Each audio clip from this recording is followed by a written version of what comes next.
মক্কা বিজয়ের দিন সর্বপ্রথম যাকে হত্যা করা হয় আব্দুল্লাহ ইবনে খতাল, মুরতাদ, মুসলমান হয়েছিল। মুরতাদ মানুষ সাহাবীদের যুগেও হয়েছে। মুসাইলামাতুল কাজ্জাবকে যারা নবী মানছে মুরতাদ হয়ে গেছে। যাকাত দিতে অস্বীকার করছে, হযরত আবু বকর যুদ্ধ ঘোষণা করছেন, মুরতাদ হয়ে গেছে। এই যুগেও মানুষ মুরতাদ হয়। পার্থক্য কি? কোরআন আল কারীমের সূরাতুল হজ এর একটা আয়াত আমি পড়েছি। আল্লাহ তাআলার একটা ঘোষণা এই আয়াত। আল্লাহ বলেন, আমি কিয়ামতের দিন ইনসাফের দাড়িপাল্লা দাঁড় করাবো। বলে ইনসাফের দাড়িপাল্লা মানি? তো আল্লাহ নিজেই যেন ব্যাখ্যা দিচ্ছেন, ফালা তুজলামু নাফসুন শাইআ, কারো উপর বিন্দু মাত্র জুলুম করা হবে না। অপরাধ করেছে একজন, শাস্তি ভোগ করতে হবে আরেকজন, এমনটা হবে না। বিগত বছরগুলোতে আমরা দেখেছি শুধুমাত্র রাজনৈতিক কারণে অপরাধ যারা করেছে তারা রাজার হালে ছিল, যারা করে নাই তারা চরম নিষ্ঠুর নির্যাতনের শিকার হয়েছিল। আল্লাহ বলেন, আমার আদালত এমন না। এখানে কেউ যদি একটা সরিষা দানা পরিমাণ নেকি করে তাও আমি হিসাবে ওঠাবো, যদি একটা সরিষা দানা পরিমাণ গুনাহ করে তাও আমি হিসাবে ওঠাবো। এই হচ্ছে আয়াতের মোটামুটি তর্জমা।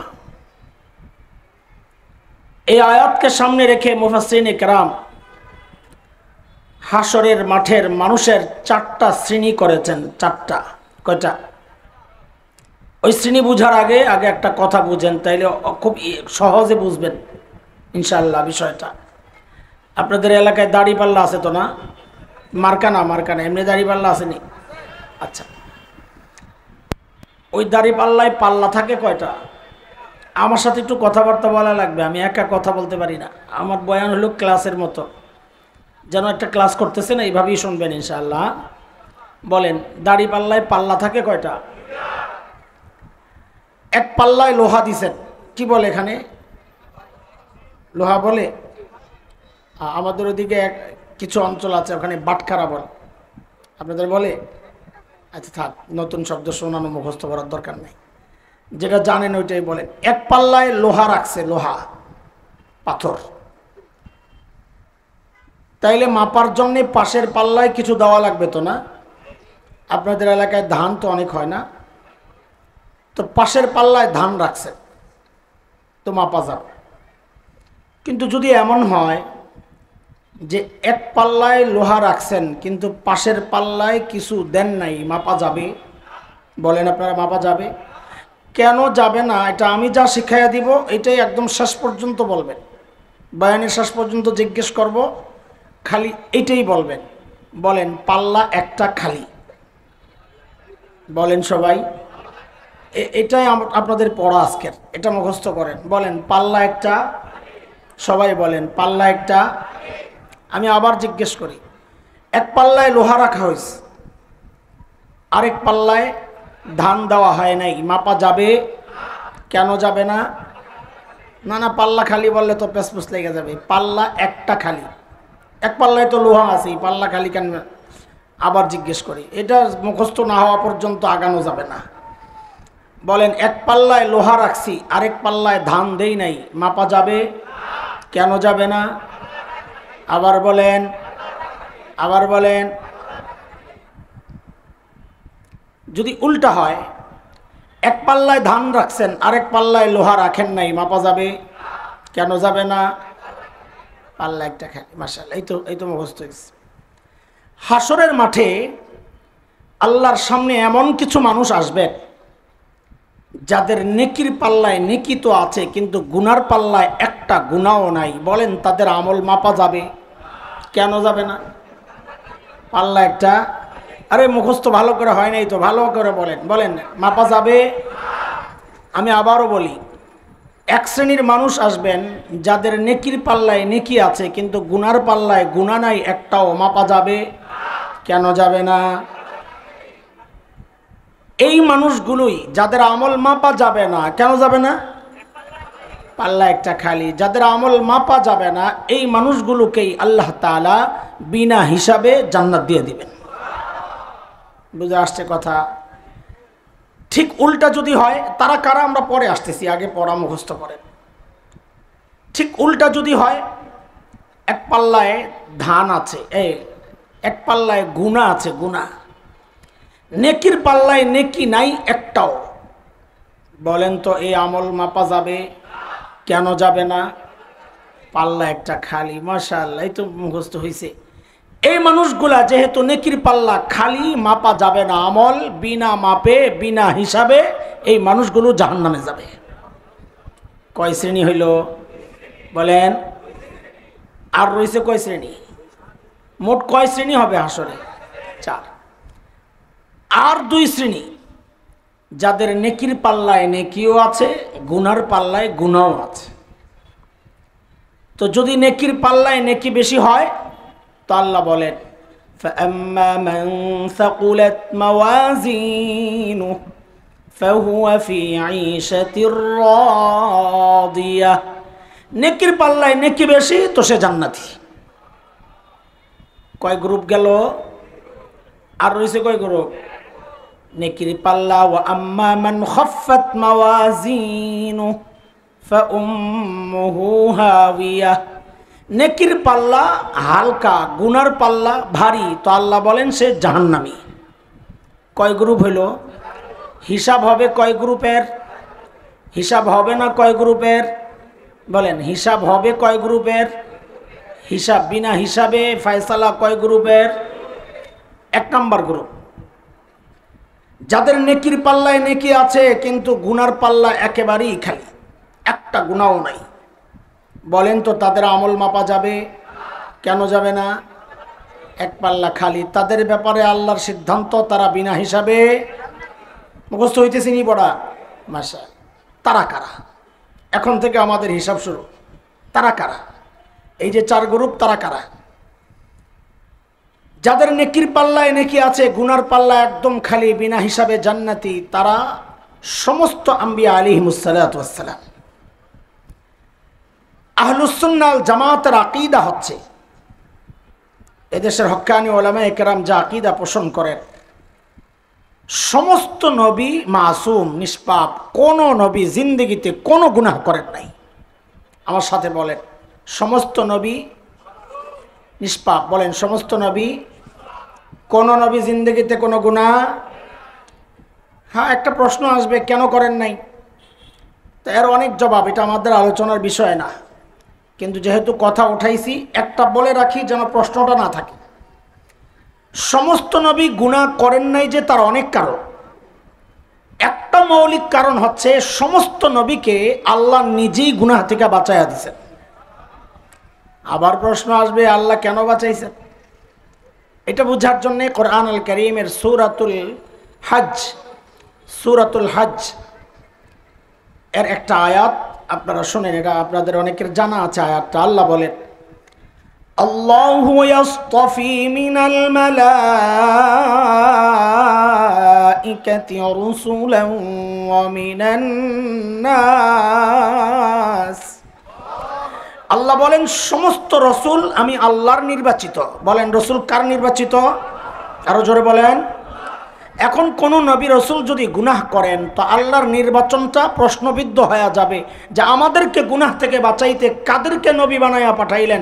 তারা নিজেরাই তো গুনাহ করে। এই জন্যে আল্লাহর নির্বাচন যেন প্রশ্নবিদ্ধ না হয়, আল্লাহ তাআলা নিজেই সমস্ত নবীকে গুনাহ থেকে বাঁচাইয়া রাখছেন। আপনারা সুবহানাল্লাহ কি বাড়িতে যাইয়া পড়েন? এই এলাকার সিস্টেম তো আমি জানি না। যদি সিস্টেম হয় মাহফিলে পড়া তো জায়গা মতো সুবহানাল্লাহ পড়েন, নাইলে কিন্তু আমি যাবো গা। বুঝে আসছে কথা? যেমন হযরত ইউসুফ আলাইহিস সালামের নাম শুনছেন? কেমন ছিলেন? আমার মতন কালো? কেমন? কেমন সুন্দর? হ্যাঁ, কেমন সুন্দর? অনেক। আরে বলেন না, কেমন? অনেক অনেক। এর চেয়ে সুন্দর আল্লাহ কাউকে বানান নাই, বানাবেনও না। তবে আমাদের নবী আলাইহিস সালাম ছাড়া আমাদের নবীর সাথে কারো তুলনাই হবে না। হযরত ইউসুফ ছিলেন দেখতে ফর্সা, আর আমাদের নবী চোখের দিকে তাকালে মনে হতো এর চেয়ে সুন্দর চোখ আর হইতে পারে না, ভুরুর দিকে তাকালে মনে হতো এর চেয়ে সুন্দর ভুরু আর হইতে পারে না, নাকের দিকে তাকালে মনে হতো এর চেয়ে সুন্দর নাক আর হইতে পারে না, হাতের দিকে তাকালে মনে হতো এর চেয়ে সুন্দর হাত আর হইতে পারে না। আমার নবীকে আল্লাহ সব সুন্দর সুন্দর করে সেটিং করছেন, দুনিয়ায় এর চেয়ে সুন্দর আর কাউকে বানান নাই, বানাবেনও না। হযরত ইউসুফের সৌন্দর্যে পাগল হয়েছে মিশরের মেয়েরা, গল্প জানেন না? এক বেটি বেশি পাগল হয়েছে কিনা? জানেন তো এগুলা, ইউসুফ জুলাইখা কিচ্ছা শুনছেন আপনারা, জানেন। জুলাইখা বারবার প্রস্তাব দেয়, হযরত ইউসুফ প্রত্যাখ্যান করেন, হুজুর মানুষ। একদিন জুলাইখা একটা কৌশল নিস, ঘরের একদম ভেতরে ডাকাইছে হযরত ইউসুফকে, 7 দরজা পাড়ি দিয়ে। ভেতরে যায়া বাঁধি যে ছিল ওকে বলেছে তুমি দরজা বন্ধ করে চলে যাও। আচ্ছা বলেন তো, চলে যেতে হইলে দরজা বন্ধ করতে হবে কোন দিক দিয়ে, ভেতর দিয়ে না বাহির দিয়ে? বলে এটাও কি জিজ্ঞেস করা লাগে? করছি, কারণ আছে, সামনে এটাকে কাজে লাগাবো ইনশাআল্লাহ। বাদী দরজা বাহির দিয়ে বন্ধ করতে করতে করতে করতে চলে গেছে। হযরত ইউসুফ দেখলেন আহারে মুশকিল, এখান থেকে বাঁচার উপায় নাই। দিলেন এক চিৎকার, ও আল্লাহ আমাকে বাঁচান। সূরা ইউসুফ পড়বেন, 23, 24, 25, 26 এই আয়াতগুলো পড়বেন।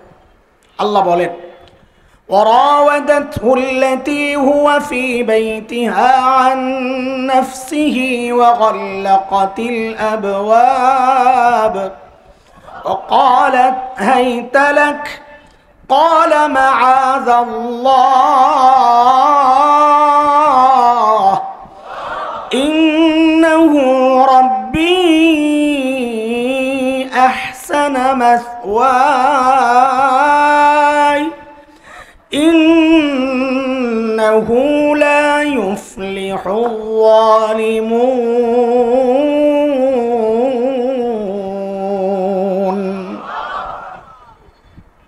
এই ফ্যান বন্ধ করতে হবে, আওয়াজ কষ্ট। হযরত ইউসুফ দেখলেন অবস্থা খারাপ, ডাক দিলেন চিৎকার করে, মাআযাল্লাহ, ও আল্লাহ আমাকে বাঁচান। 24 নম্বর আয়াতটায় আল্লাহ বলেছেন, আল্লাহ বাঁচাইছেন। আমি আর আয়াত পড়লাম না, সময় কম তো একটু দৌড়াইতেছি। বলেন তো হযরত ইউসুফকে কে বাঁচাইছেন? কে বাঁচাইছেন? কেমনে বাঁচাইছেন ওটা আল্লাহ বলতেছেন নিজেই। ওয়াস্তাবাকাল বাব ওয়াকাদ্দাত কামিসাহু মিন দুবুর وألف يا سيدها لدى الباب قالت ما جزاء من أراد بأهلك سوءا إلا أن يسجن أو عذاب أليم।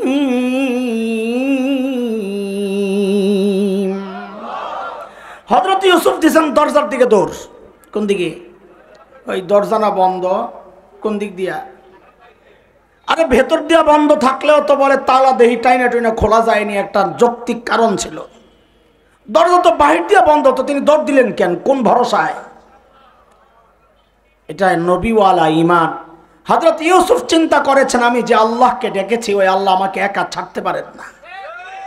দিছেন দরজার দিকে দৌড়, দরজার সামনে যায় আর খাট করে দরজা খুলে যায়। জুলাইখা তো পিছন দিয়া যায় আর থাবা থুবা মারতেছে খালি। জামা বেচারার, মৌলবীর জামা তো আর এত শক্ত না, টাইনা টুইনা ছিড়ালিস। শেষ দরজা খোলার সাথে সাথেই যায়া পড়ছে জামাইয়ের সামনে, জুলাইখার জামাই। জামাইকে দেখাই বেটি জাগায় পোল্টি মারস। পোল্টি বুঝেন তো, ঘুরে গেছে গা। দেখাই কি বলে, আপনার স্ত্রীর সাথে অপকর্মের চেষ্টা যে করেছে তার শাস্তি কি হওয়া উচিত। দেখছেন নি কারবার? দোষ করল কে? বলেন না। দোষ চাপাচ্ছে কার কান্দে? দোষ করলো নিজে, চাপায় আরেকজনের কান্দে, পুরাই হাসিনা স্টাইল, ঠিক কিনা? আচ্ছা, মিশরের গভর্নর তো বেচারা চিন্তা পড়ে গেছে, ইউসুফ তো খারাপ মানুষ না, এই কাম কেমনে করবে? তো জিজ্ঞেস করতেছে, ইউসুফ ঘটনা কি বলো? হযরত ইউসুফ বলেন, হিয়া রাওয়াদাতনি আন নাফসি, আমি কিচ্ছু করি নাই, যা করছে ও নিজে করছে।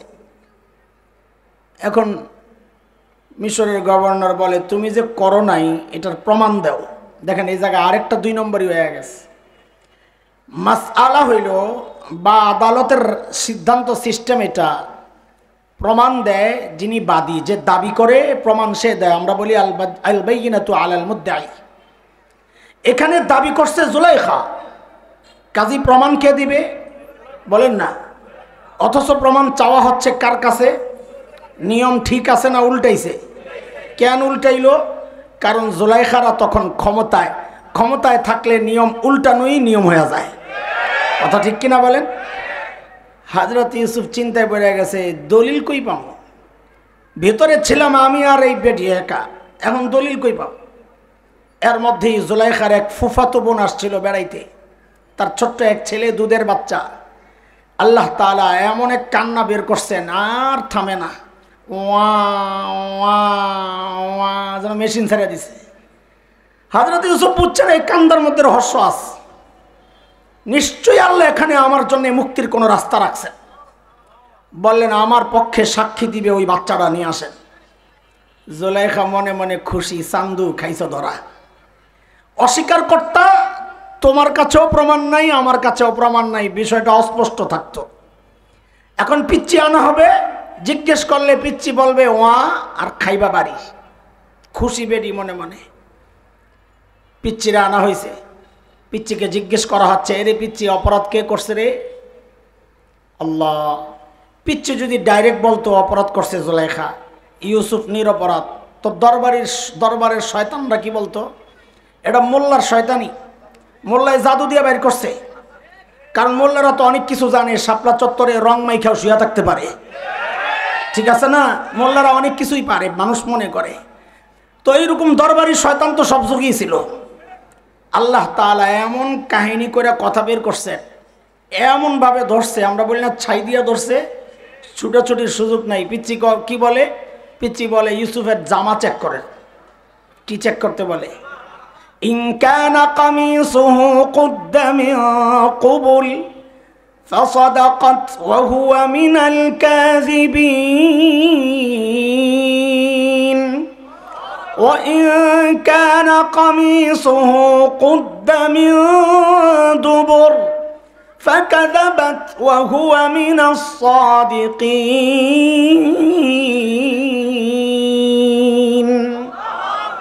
বলে জামা যদি দেখেন পেছন দিয়া ছিড়া, তো ইউসুফ নিরপরাধ, পালাইতে গেছে, জুলাইখা থাপা মারছে, জামা ছেড়লিস। আর যদি দেখেন সামনে দিয়া ছিড়া, তো বুঝবেন ইউসুফ অপরাধী, ধরতে গেছে, জুলাইখা আত্মরক্ষার্থে থাপায়া থুপায়া জামা ছিঁড়ছে। আয় আল্লাহ, জামা তো দেহে কেস তো ফিটিং, জামা তো পিছন দিয়া ছিড়া।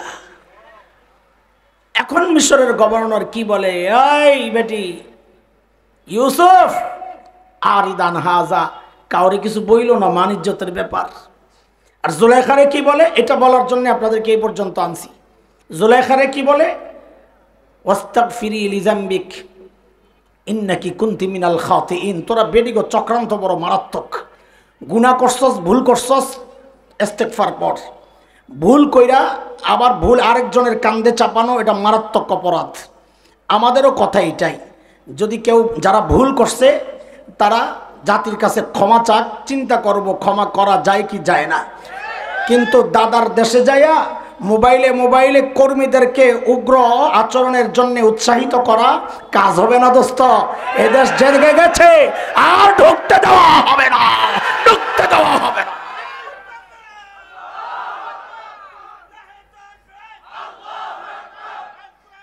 আচ্ছা আচ্ছা, একবারে দিয়েন বাসা যায়। আল্লাহ, সময় কম, আমরা খুব ছোট করতেছি। বলেন তো হাসরের মাঠের শ্রেণী কয়টা গেল? যারা বিনা হিসাবে জান্নাতে যাবে, মনে আসেনি কথা? এর মধ্যে এই উম্মতেরও 70,000 নবী বলেছেন 70,000 বিনা হিসাবে জান্নাতে যাবেন। আমি হাদিসটাকে একটু ছোট্ট করতেছি, মাঝখানে আরও কিছু কথা আছে। নবী পরবর্তীতে বলেন 70,000 হচ্ছে প্রত্যেক গ্রুপের আমিষাব, মানে গ্রুপই 70,000, প্রত্যেক গ্রুপে থাকবে আবার 70,000। আলহামদুলিল্লাহ, একটু আশা করা যায় না? আচ্ছা রাখেন। 2 নাম্বার, আল্লাহর সামনে এমন অনেক মানুষের আমল নামা চলে আসবে যাদের গুনার পাল্লায় গুনাহ তো আছে, কিন্তু নেকির পাল্লায় নেকি নাই একটাও। বলেন তো তাদের আমলের মাফ দেওয়া যাবে কিনা? জোরে কোন, কেন যাবে না? হ্যাঁ সাবাস, পাল্লা একটা।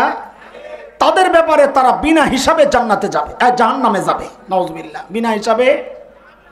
আপনারা জানেন তারা কারা? বলেন তো কারা? কাফের মুশরিক। হুজুর বলছেন কারা? কাফের মুশরিক। তাদের নেকির পাল্লায় কোনো নেকি, কিন্তু যেটা হয়তো আমরা বুঝি কিন্তু জানি না, বললে বুঝবেন।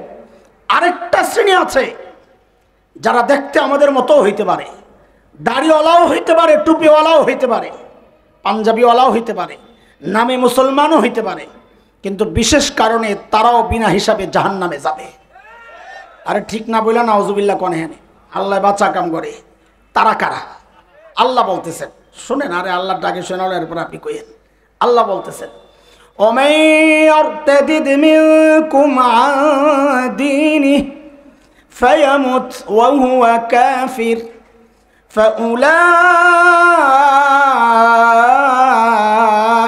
حبطت أعمالهم في الدنيا والآخرة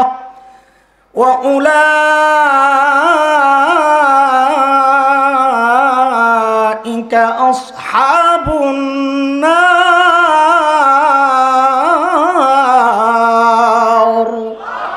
هم فيها খালিদুন। আল্লাহ বলেন যারা মুরতাদ তারাও বিনা হিসাবে জাহান্নামে যাবে। আমি পুরো আয়াতের তর্জমা করলাম না, আবার ভুল ধরেন না। মুরতাদ কারা? অদস্ত খেয়াল করেন, আমরা আমাদের মূল পয়েন্টের কাছাকাছি চলে আসছি। শেখ আবুল হাসান আলী নদভীর একটা গুরুত্বপূর্ণ কথা আগে শোনেন। হযরত বলেছেন, মানুষ মুরতাদ, মুরতাদ মানে ইসলাম থেকে বের হয়ে যাওয়া, যে হয় তাকে মুরতাদ বলে। মানুষ মুরতাদ নবীর যুগেও হয়েছে সাল্লাল্লাহু আলাইহি ওয়াসাল্লাম। মক্কা বিজয়ের দিন সর্বপ্রথম যাকে হত্যা করা হয় আব্দুল্লাহ ইবনে খতাল, মুরতাদ, মুসলমান হয়েছিল। মুরতাদ মানুষ সাহাবীদের যুগেও হয়েছে। মুসাইলামাতুল কাজ্জাবকে যারা নবী মানছে মুরতাদ হয়ে গেছে। যাকাত দিতে অস্বীকার করছে, হযরত আবু বকর যুদ্ধ ঘোষণা করছেন, মুরতাদ হয়ে গেছে। এই যুগেও মানুষ মুরতাদ হয়। পার্থক্য কি? ওই যুগে যারা মুরতাদ হতো তারা নিজেরা জানতো আমরা ইসলাম থেকে বের হয়ে গেছি। যেই সমাজে মুরতাদ হইতো ওই সমাজ জানতো তারা ইসলাম থেকে বের হয়ে গেছে। কিন্তু দুঃখজনক হলেও সত্য, এই যুগে তার চেয়ে 1000 গুণ বেশি মানুষ মুরতাদ হচ্ছে, কিন্তু যে মুরতাদ হয় সেও জানে না আমি ইসলাম থেকে বের হয়ে গেছি। যেই সমাজে মুরতাদ হয় ওই সমাজও জানে না সে ইসলাম থেকে বের হয়ে গেছে। ওই যে রাজীব হায়দার আল্লাহর নবীকে নিয়ে কটূক্তি করেছে, আমাদের কিছু মর্দে মুজাহিদ তাদেরকে শেষ করেছে, এদের জানাজা, সে তো মুরতাদ, অথচ জানাজা শাহবাগে হইছে। তার মানে সমাজ জানে না সে মুরতাদ হয়ে গেছে। আমাদের এক সাথীরে জোর করে ধরে লয়ে গেছে জানাজা পড়াইতে। তা আমরা জিজ্ঞেস করছি তুমি কেমনি কি করলা? হ্যাঁ গো, জোর হেরা দেখাইছে, আমার জোর আমি দেখাইছি। কি করছো? অজু ছাড়া কাম চালাইছি। বুঝেন না এই কথা? ওরা জোর করে আমারে নিয়ে গেছে, ওদের শক্তি ওরা দেখাইছে, আমার শক্তিও আমি দেখাই দিছি। কি করছো? অজু ছাড়া কাম করছি। জানাজা হইছে, তাও বলে 3 তাকবীর দিয়া। তো তোরে ধরে নাই? হেরা জানলে না কয় তাকবীরে জানাজা হয়, জানলে না। হ্যাঁ মনে করছে এটাই ঠিক আছে, অথচ ওরা মনে করে ওরা মুসলমান। দোস্ত, খুব ছোট্ট করে আমি কথা দ্রুত শেষ করার চেষ্টা করতেছি। বাংলাদেশে 3টা পাইপ লাগানো আছে, এটা মনে রাখেন। একটা পাইপ ছিল দাদাদের, কাদের? ভারত থেকে আসা হাসিনার নেতৃত্বে এদিক দিয়া হিন্দুয়ানি সংস্কৃতি পাচার হইত বাংলাদেশে, বাঙালি সংস্কৃতির নামে। আরেকটা পাইপ লাগানো আছে দাতাদের, পশ্চিমাদের। এটার নেতৃত্বে আছে এখন ইউনূস সাহেবরা। ওইটা দিয়ে পশ্চিমাদের কালচার পাচারের চেষ্টা হচ্ছে। এদেশের আপামর জনতা, বিশেষ করে ইসলামপন্থীরা জুলাই আগস্টের বিপ্লবের মাধ্যমে দাদাদের পাইপটাকে ক্লোজ করেছে। আরেকটা পাইপ আছে, সেটা হচ্ছে মদিনার পাইপ। ইনশাআল্লাহ বাংলাদেশে একদিন ওই পশ্চিমাদের পাইপলাইন দাদাদের পাইপলাইনও বন্ধ হবে, শুধু চালু থাকবে একটাই মদিনার পাইপলাইন। কথা বলেন ঠিক কিনা? ওরা চেষ্টা করছে নানান কালচার এদেশে প্রতিষ্ঠার মাধ্যমে এদেশের মানুষের ঈমান আকীদা ধ্বংস করার। আপনারা ইতিমধ্যে জেনে থাকবেন, ট্রান্সজেন্ডারের মতো একটা ভয়ঙ্কর সমকামিতাকে বাজারে চাপিয়ে দেওয়ার জন্য, আমাদের সমাজে নিকৃষ্ট এই নোংরামিকে চাপিয়ে দেওয়ার জন্যে সরকারের কর্তাবাবুরা চেষ্টা করে যাচ্ছে। আরও অনেক বিষয় আছে, আমি স্পষ্ট করে এখন বলতে পারছি না, সময় কম। এদেশের মানুষের ঈমান আকীদা চিন্তা চেতনা ধ্বংসের পায়তারা তারা চালায়া যাচ্ছে। কেন?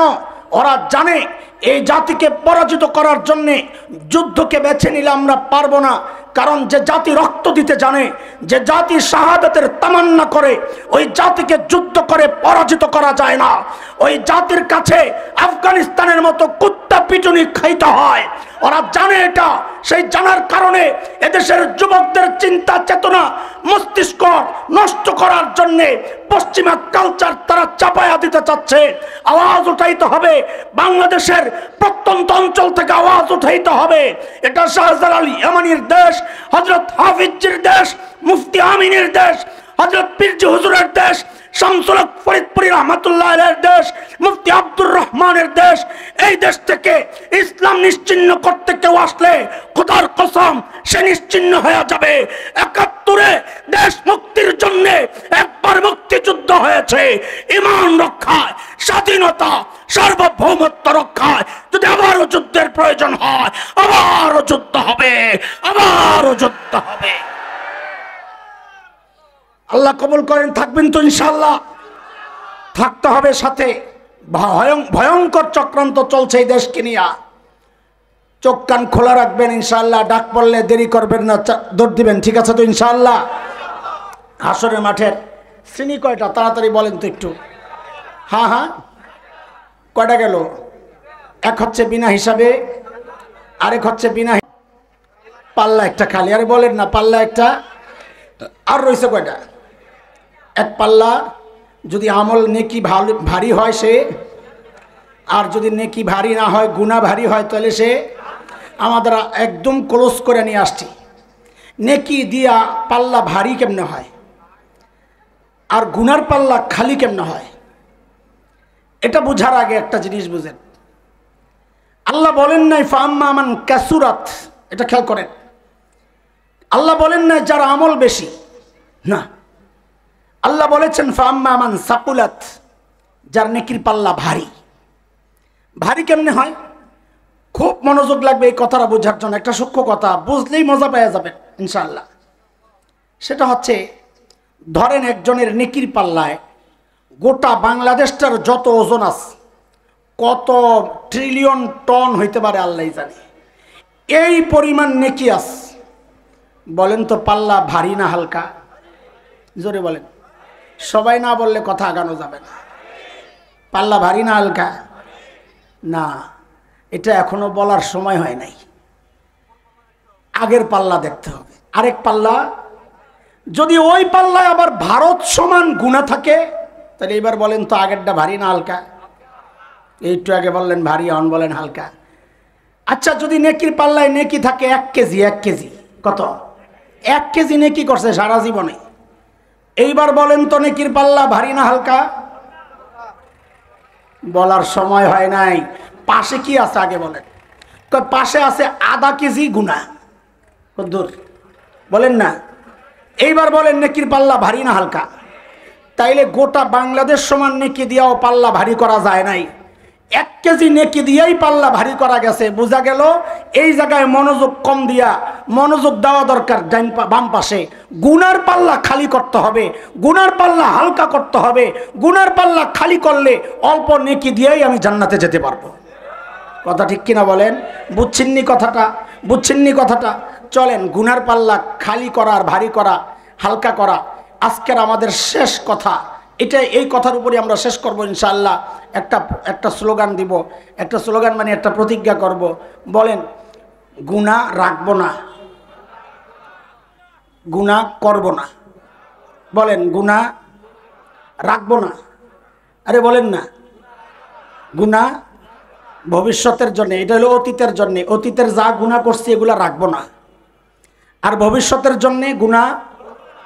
এই দুইটাই হচ্ছে আজকে আমাদের মূল পয়েন্ট। বিনা হিসাবে জান্নাতে আমরা আশা করি, কিন্তু সম্ভাবনা কম আমাদের যে হালত। জাহান্নামেও যাব না ইনশাআল্লাহ, যেহেতু ঈমান আছে। আমরা পড়ছি এই দুই ভাগে, হয় নেকির পাল্লা ভারী, নয় গুনার পাল্লা ভারী। যেহেতু এই দুই ভাগ, এখন আমাদের টার্গেট করা দরকার গুনার পাল্লাটারে। এটারে হালকা করতে পারলে বা খালি করতে পারলে, অল্প আমল যা করছি এটা দিয়েই জান্নাতে যাবো গা ইনশাআল্লাহ। ঠিক আছে না? কাজে ওইটা নিয়ে আর কথা বললাম না, সময় লম্বা হইলে এটা নিয়েও কথা বলতাম যে নেকির পাল্লা ভারী করে কেমনে, গুনার পাল্লা খালি অথবা হালকা, এই দুইটা নিয়ে আজকে আমরা কথা বলি ইনশাআল্লাহ। প্রথম কথা হচ্ছে ভবিষ্যতে করব না, পিছনেরটা পরে আসি, আগেরটা। ভবিষ্যতে করব না এইরকম প্রতিজ্ঞা অনেকেই করেন। আজকের এই মজলিস থেকে যাওয়ার সময় অনেকে চিন্তা করবেন যে আর গুনাহ করব না, কিন্তু দেখা যায় দুদিন পরে আবার যেই সেই। হয়নি এরকম? এই রোগ আসেনি? আরে বলেন না, এটা একটা কমন রোগ। এই রোগে প্রায় সবাই আক্রান্ত। এই জন্য আমাদের বড়রা একটা সহজ পথ বের করেছেন। আরও অনেক পথ আছে, আজকে আপনাদেরকে একটা শোনাই। গুনাহ থেকে বাঁচার সহজ পথ। একটা চিন্তা যদি নিজের দিল আর দিমাগের মধ্যে বসানো যায়, আমরা দায়িত্ব নিয়ে বলছি, তখন গুনাহ ছাড়া তো এখন কষ্ট, তখন দেখবেন গুনাহ ছাড়া না, গুনাহ করাটা আপনার জন্য কষ্ট হয়ে যাবে ইনশাআল্লাহ। কি সেটা একটু বলেন আমার সাথে, একটু বলবেন। আমরা যখন গুনার দিকে আগাই অথবা গুনায় জড়ায়া যাই, তো আমাদেরকে দুনিয়ার কেউ না দেখলেও, কেউ না জানলেও একজন দেখেন, জানেন, তিনি কে? আবার একটু জোরে বলেন না, আরো জোরে বলেন। কথা তো ঠিক আছে, কিন্তু আমরা এই জায়গায় আল্লাহ বলবো না। খুব মনোযোগ, আমরা আল্লাহ বলবো না। কি বলবো? এই প্রসঙ্গে কোরআনের যে আয়াতটা আমি আনতে চাই, ওই আয়াতে আল্লাহ নিজের যে নামটা বলেছেন আমরা ওইটা বলবো। বলেন আমার সাথে, রব্বে করিম। সবাই বলেন। এটা অনেকের জন্য নতুন শব্দ, এই জন্য বারবার বললে ইজি হয়ে যাবে। বলেন রব্বে করিম। আবার বলেন রব্বে করিম। তিনি কি করেন? দেখেন আর ডাকতে থাকেন। বলেন রব্বে করিম কি করেন? বলেন এই কথাটা বলেন, রব্বে করিম কি করেন? দেখেন আর কি বলে ডাকেন, সেটাও কোরআনে আসছে।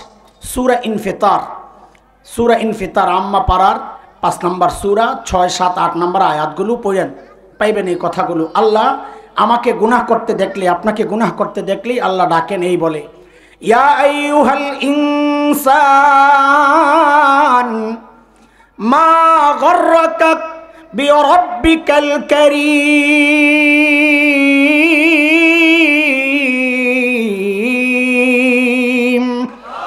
ও মানুষ, তোমাকে করিম রবের ব্যাপারে তোমারে কে ধোকায় ফেললো? আরে কার কাছ থেকে কি পায়া তুমি তোমার করিম রব ভুলা গেলা? ভাই, এই ডাক্তার ওজনটা এখনো আমরা বুঝতে পারি নাই, কেন? শব্দগুলোর ব্যাখ্যা জানা নাই। এই জন্য একটু সংক্ষেপে শব্দগুলোর ব্যাখ্যা শুনি, তো ডাক্তার ওজনটা বুঝবো। আরবিতে এখানে দুইটা শব্দ, করিম আর রব। বলেন তো, বলেন। আরবিতে করিম বলে ওই দাতাকে যিনি না চাইতেই দেন। আবারও জিজ্ঞেস করি, সুবহানাল্লাহ বাড়ি যায় পড়বেন। এই আল্লাহ, এই চোখ চায়া পাইছে না চায়া? কানটা, জিভটা, এই সব চায়া পাইছি না চায়া? শরীরের কোন অঙ্গটা আল্লাহর কাছে চায়া পাইছি বলেন তো? হ্যাঁ, যে মালিক না চাইতে সব দিয়েছেন তাকে বলে করিম। কি বলে? দেওয়ার পর এগুলাকে বড় করেছেন, বাড়িয়েছেন, সংরক্ষণ করেছেন, নিরাপত্তা দিয়েছেন যেই সত্তা, তাকে বলে রব, তাকে বলে। দুইটা মিলে কি হইল? রব্বে কারীম। এটা বোঝার জন্য একটা উদাহরণ বুঝেন, তাহলে আরো সুন্দর করে বুঝবেন ইনশাআল্লাহ। শেষ করে দেব অল্পতেই। আমি খালি ঘড়ি দেখতেছি আর দৌড়াইতেছি। আল্লাহ, আজকে খালি দৌড়ানির উপর আছি। ফ্লাইট একটা মিস করছি 5 মিনিটের জন্যে, সাথে আরেকটা কাটছি টিকিট আরও আধা ঘন্টা পরে, ওইটা লয়ে আইছি। আমাদেরকে যারা নিয়ে আসছেন আল্লাহর বান্দারা চেষ্টা তো করছে তাড়াতাড়ি আনার জন্যে, তো যেই রাস্তায় ঢুকছে ঢুকে দেখে 10 মিনিট বেশি লাগবে, লাগছে আজকে কুফা। আচ্ছা, এই জন্য তাড়াহুড়া করতেছি, চলেন। আচ্ছা বলেন তো, আল্লাহ ছাড়া রসুল ছাড়া আমাদেরকে সবচাইতে বেশি ভালোবাসেন যেই মানুষটা, একজনের কথা বলেন তো তিনি কে? আরে আল্লাহ ছাড়া, রসুল ছাড়া কে? মা। জোরে কন, জোরে কন, সবাই বলেন, আরো জোরে বলেন না, আরে দিলটা খুইলা বলেন না। আহা, মার কলিজায় যে কি দরদ আর মায়া, এটা মা ছাড়া দুনিয়ার কেউ বুঝবে না। আর মাকে যে আল্লাহ বানাইছেন, আমি মাঝে মধ্যে আমার বাচ্চাদেরকে জিজ্ঞেস করি, এই মা চিনো? মা কই যাম্মু? না, মা ওই মানুষ, ঘরে খাবার যা আছে, মা যদি মনে করেন এখান থেকে আমি যদি একটু খাই তা আমার বাচ্চারা পেট ভরে খেতে পারবে না, ওদের পেট খালি থাকবে। মা ওই মানুষ, ওই মুহূর্তে একটা অভিনয় করে বলবেন কি, আম্মুর ক্ষুধা নাই, তোমরা খায়া নাও। অথচ দেখা যাবে ক্ষুধায় পেটটা জ্বলতেছে, কিন্তু এটাকে গোপন করছে, সন্তানের একটু সুখের কথা চিন্তা করে, তার নাম মা। ঘরে আপেল আছে 3টা, বাচ্চাও 3টা। মা ওই মানুষ ওই মুহূর্তে অভিনয় করে বলবেন, আম্মু আপেল পছন্দ করি না, তোমরা খায়া নাও মা। এই মানুষটার নাম।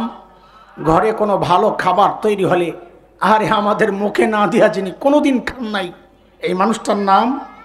আর এর জন্যই তো ওলামারা কিছু মাসআলা মা আর বাবার মধ্যে আলাদা করেছেন। একটা মাসআলা শোনাই, তাইলেই বুঝবেন। কোনো সন্তান যদি বাবা মায়ের আগে মৃত্যুবরণ করে, তো মাসআলা হইল, বাবা তো সন্তানের লাশের পেছনে পেছনে যেতে পারে, বাবা সন্তানের কবরেও নামতে পারেন। বলে কেন, বাবার কলিজায় কি মায়া দয়া নাই? বলে আছে। বাবাও চিৎকার করে করে কান্না করবেন, কিন্তু বাবাকে আল্লাহ ওই শক্তি, সামর্থ্য, মনোবল দিয়েছেন, বাবা সন্তানকে দাফন করে কান্না করতে করতে উপরে উঠতে পারবেন। কিন্তু কোনো মায়ের জন্যে সন্তানের লাশের পেছনে যাওয়া চলবে না, কোনো মায়ের জন্যে সন্তানের কবরে নামা চলবে না। কেন, দুনিয়ায় এমন কোনো মা নাই যে সন্তানকে দাফন করার জন্যে কবরে নামবেন, সন্তানকে দাফন করে ওই মা আবার সুস্থ অবস্থায় উপরে উঠবেন, এমন কোনো মা জগতে নাই। সন্তানকে শোয়া নিজেও লাশ হইয়া শুয়ে পড়বে। কথা বলেন ঠিক কিনা? আচ্ছা, মায়ের কলিজায় যে এত দরদ আর মায়া, কারণটা কি বলেন তো? মা আমার একটা চোখ বানাইছেন, সেই জন্যে। বলেন না, আরে বলেন না।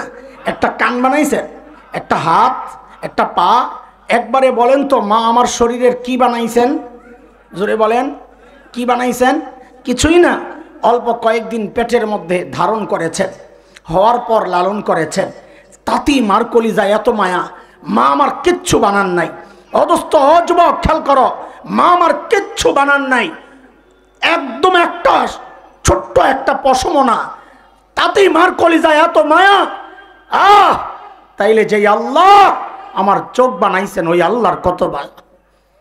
যে আল্লাহ আমার হাত পাও বানাইছেন, ওই আল্লাহর কত মায়া। যে আল্লাহ আমাকে এত এত নিয়ামত দিয়া বাঁচায়া রাখছেন, ওই আল্লাহর কত মায়া। জালিম কত মায়া তুমি বুঝো না? আরে আমি আর তুমি যখন দরজা জানলা বন্ধ করে ভেতরে গুনাহ করি, আমার মালিকের কত মায়া। ওই গুনাহ অবস্থায়ও আমার মালিক দরজার নিচে দিয়ে বাতাস আর অক্সিজেন পাঠায়া দিচ্ছেন, যেন আমি মইরা না যাই। আল্লাহু আকবার। ও দোস্ত, আমি আপনি যখন গুনার দিকে আগাই না, রব তখন এই কথাগুলো মনে করে দিয়ে দিয়ে ডাকতে থাকেন, কি, ইয়া আইয়ুহাল ইনসান মা গররাকা বিরাব্বিকাল কারীম।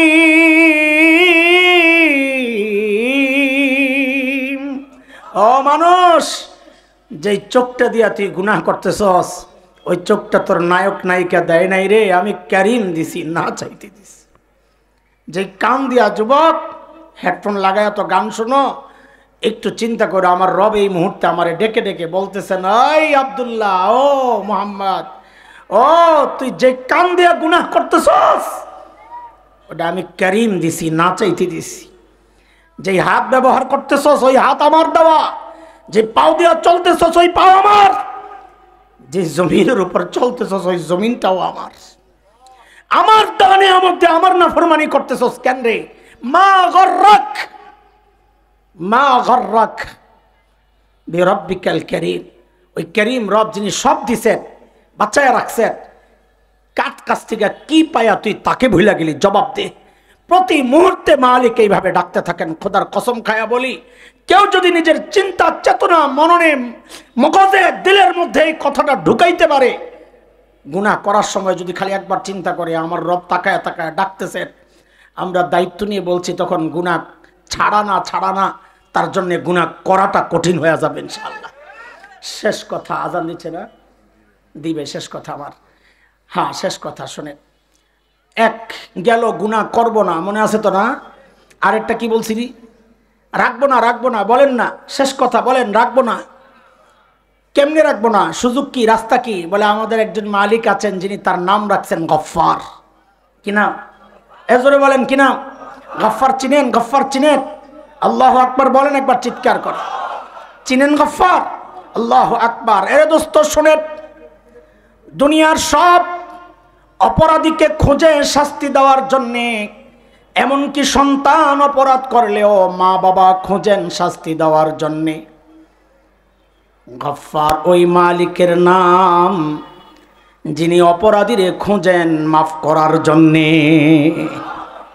প্রতি রাতে শেষ রাতে আইসা ডাকতে থাকেন, আলা মিন মুস্তাগফিরিন ফাগফির আলা। এই কে কে গুনাহ করছস, আয় আয় আয়, আমি আইছি তোরে মাফ করতে, তুই মাফ চা, আমি মাফ করে দিব।